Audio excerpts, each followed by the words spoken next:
ನಮಸ್ಕಾರ friends, welcome to another episode of ಹೋಗಾಟ. ಇವತ್ತು ನಾವು ನಮ್ಮ ಒನ್ ಡೇ ಟ್ರಿಪ್ಪನ್ನು ಶುರು ಮಾಡ್ತಾ ಇರೋದು ಯಲ್ಲಾಪುರದಿಂದ. ಅದರಲ್ಲೂ ಯಲ್ಲಾಪುರದ ವೆರಿ ಫೇಮಸ್ ಹೋಟೆಲ್ ಆದ ಶಾನ್ಬಾಗ್ ಹೋಟೆಲ್ನ ಇಡ್ಲಿ ವಡೆ ದೋಸೆ ತಿಂದ ನಂತರನೇ.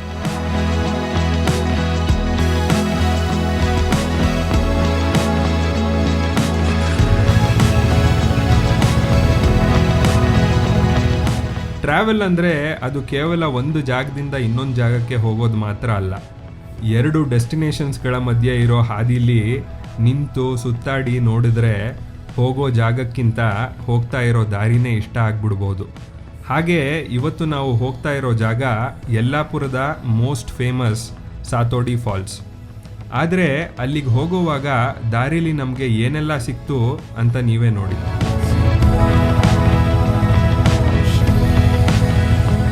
ಯಲ್ಲಾಪುರದ ಸುತ್ತಮುತ್ತ ಕಾಡಿನಲ್ಲಿ ಬಂಡೆಕಲ್ಲಿನ ಗುಹೆಗಳು ಸಾಕಷ್ಟಿದೆ.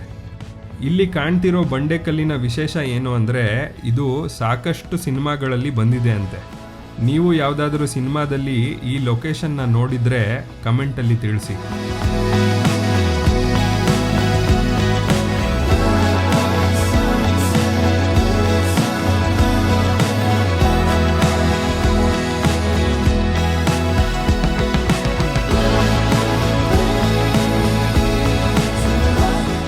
ಮಲೆನಾಡಿಗೆ ನೀವು ಭೇಟಿ ಕೊಟ್ಟಿದ್ರೆ ಅಡಿಕೆ ತೋಟನ ನೀವು ನೋಡಿಯೇ ಇರ್ತೀರ.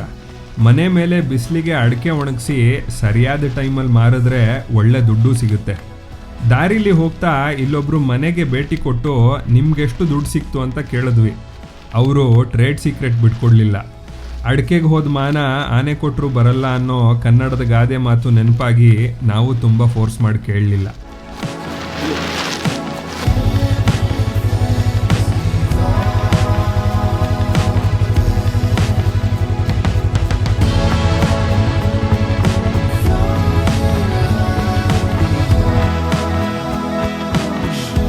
ಇಲ್ಲಿಂದ ಸ್ವಲ್ಪ ದೂರದಲ್ಲಿ ನಮ್ಮ ಕಣ್ಣಿಗೆ ಬಿದ್ದಿದ್ದು ಈ ಹಸಿರು ಹಾವು. ಎಲ್ಲ ಹಾವುಗಳು ಕಚ್ಚಲ್ಲ, ಹಾಗೆ ತುಂಬ ನಾಚಿಕೆ ಸ್ವಭಾವ ಇರುತ್ತೆ ಹಾವುಗಳಿಗೆ ಅಂತಾರೆ. ಈ ಹಸಿರು ಹಾವು ಕೂಡ ಅಷ್ಟೇ, ನಮ್ಮನ್ನ ನೋಡಿ ನಾಚಿಕೊಂಡು ಸರಸರ ಅಂತ ಕಾಡೊಳಗೆ ಸೇರ್ಕೊಂತು. ಪ್ರಾಣಿಗಳಿಗೆ ನಾವು ತೊಂದರೆ ಕೊಡದೇ ಇದ್ದರೆ ಅವುಗಳು ಕೂಡ ನಮಗೆ ತೊಂದರೆ ಕೊಡಲ್ಲ ಅನ್ನೋದು ನಾವು ತಿಳ್ಕೋಬೇಕು.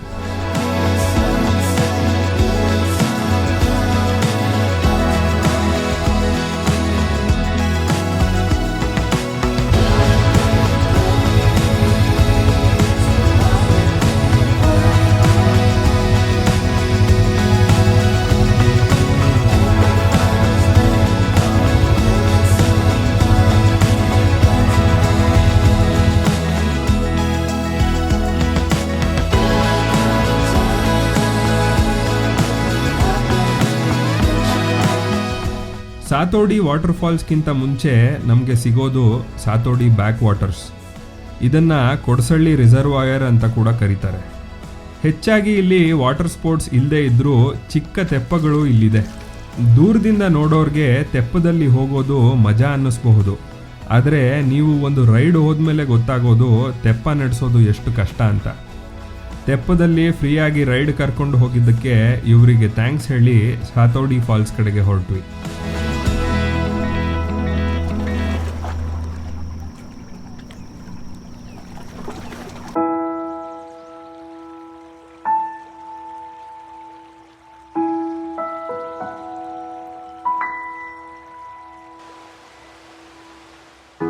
ಯಲ್ಲಾಪುರದಿಂದ 25 ಕಿಲೋಮೀಟರ್ ದೂರದಲ್ಲಿದೆ ಸಾತೋಡಿ ಫಾಲ್ಸ್.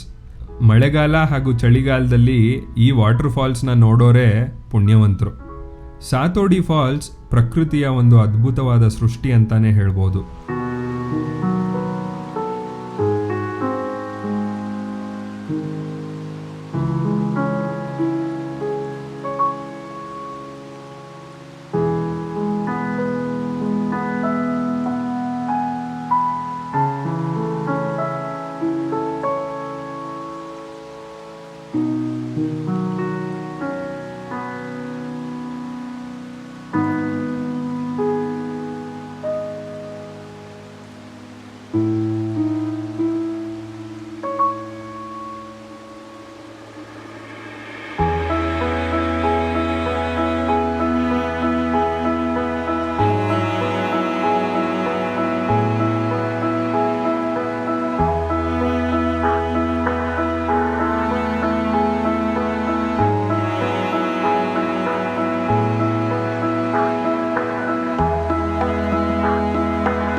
ಜಾಗ ಬಿಟ್ಟು ಬರೋಕ್ಕೆ ಮನಸ್ಸಿರಲಿಲ್ಲ, ಆದರೆ ಒನ್ ಡೇ ಟ್ರಿಪ್ ಕಂಪ್ಲೀಟ್ ಮಾಡಲೇಬೇಕಲ್ವಾ. ಇಲ್ಲಿಂದ ನಾವು ವಾಪಸ್ ಹೋಗಿದ್ದು ಶಿವಪುರದ ತೆಪ್ಪ ನೋಡೋಕ್ಕೆ.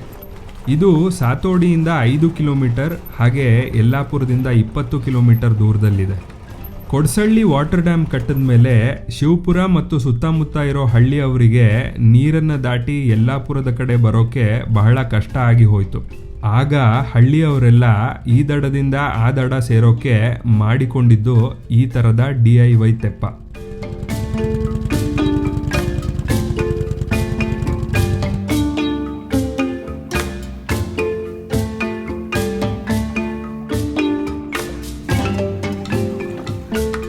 ಬೈಕ್ ಚಕ್ರನ ರಾಟೆಯ ಥರ ಎರಡೂ ಕಡೆ ಹುಗಿದು ಮಧ್ಯ ಹಗ್ಗದ ಮೂಲಕ ಮರದ ಹಲಗೆಗಳನ್ನು ಜೋಡಿಸಿ ಒಂದು ತೆಪ್ಪ ತಯಾರು ಮಾಡಿ ಸುಮಾರು 8ರಿಂದ 12 ಜನ ಒಂದೇ ಟೈಮಲ್ಲಿ ಹೋಗೋ ಥರ ಪ್ಲ್ಯಾನ್ ಮಾಡಿ ಕಟ್ಟಿದ್ರಂತೆ.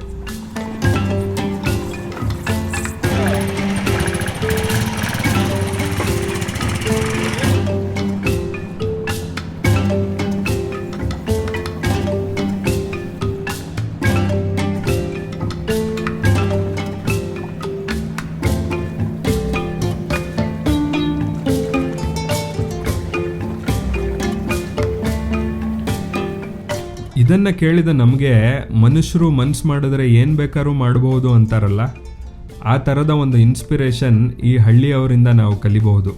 ರೀಸೆಂಟಾಗಿ ಈ ತೆಪ್ಪನ ತೆಗೆದು ಹ್ಯಾಂಗಿಂಗ್ ಬ್ರಿಡ್ಜ್ ಒಂದನ್ನು ಕಟ್ಟಿದ್ದಾರೆ.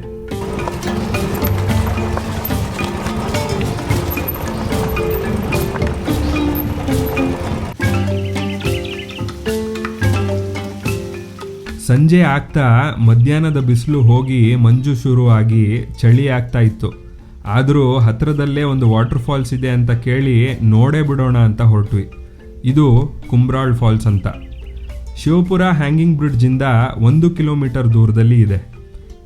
ಇದು ಟೈಗರ್ ರಿಸರ್ವ್ ಆಗಿರೋದ್ರಿಂದ ನಾವು ಕಾಡಿನ ಒಳಗೆ ಹೋಗಲಿಲ್ಲ. ಆದರೆ ದೂರದಿಂದಾನೇ ಈ ಕುಂಬ್ರಾಳ್ ಫಾಲ್ಸನ್ನು ನೋಡಿದ್ದು. ನಾವು ಚಿಕ್ಕ ವಯಸ್ಸಲ್ಲಿ ಡ್ರಾಯಿಂಗ್ ಮಾಡ್ತಾ 2 ಗುಡ್ಡದ ಮಧ್ಯೆ ಒಂದು ವಾಟರ್ ಫಾಲ್ಸ್, ಅದರ ಕೆಳಗೆ ಒಂದು ಮನೆನ ಬರಿತಾ ಇದ್ದಿದ್ದು ನೆನಪಾಯಿತು. ಹಾಗೆ ಇವತ್ತಿನ ಈ ಎಪಿಸೋಡ್ ಮುಗಿಸೋ ಟೈಮ್ ಕೂಡ ಆಯಿತು. ನಿಮಗೆ ನಮ್ಮ ಹೋಗಾಟ ಇಷ್ಟ ಆಗಿದ್ದರೆ ಲೈಕ್ ಮಾಡಿ, ಸಬ್ಸ್ಕ್ರೈಬ್ ಮಾಡಿ. ಹಾಗೆ ನಿಮ್ಮ ಅನಿಸಿಕೆಗಳನ್ನು ಕಮೆಂಟಲ್ಲಿ ತಿಳಿಸಿ. ಹೋಗಾಟದ ಪೇಜ್ಗಳನ್ನು ಸೋಷಿಯಲ್ ಮೀಡಿಯಾದಲ್ಲಿ ಫಾಲೋ ಮಾಡೋದನ್ನು ಮರಿಬೇಡಿ. ಈ ಒನ್ ಡೇ ಟ್ರಿಪ್ನ ಹೆಚ್ಚಿನ ಡೀಟೇಲ್ಸ್ಗಾಗಿ ಹೋಗಾಟ.com ವೆಬ್ಸೈಟ್ಗೆ ಭೇಟಿ ಕೊಡಿ. ಮತ್ತಷ್ಟು ಕರ್ನಾಟಕದ ಸುಂದರವಾದ ಜಾಗಗಳನ್ನು ನಮ್ಮ ಮುಂದಿನ ಎಪಿಸೋಡ್ನಲ್ಲಿ ನಿಮ್ಮ ಮುಂದೆ ತರ್ತೀವಿ. ಮುಂದಿನ ವಾರ ಮತ್ತೆ ಒನ್ ಡೇ ಟ್ರಿಪ್ ಪ್ಲ್ಯಾನ್ ಮಾಡಿಕೊಂಡು ಸಿಗ್ತೀವಿ. ಅಲ್ಲಿವರೆಗೂ ನಗ್ತಾ ಇರಿ, ಖುಷಿಯಾಗಿರಿ. Good bye.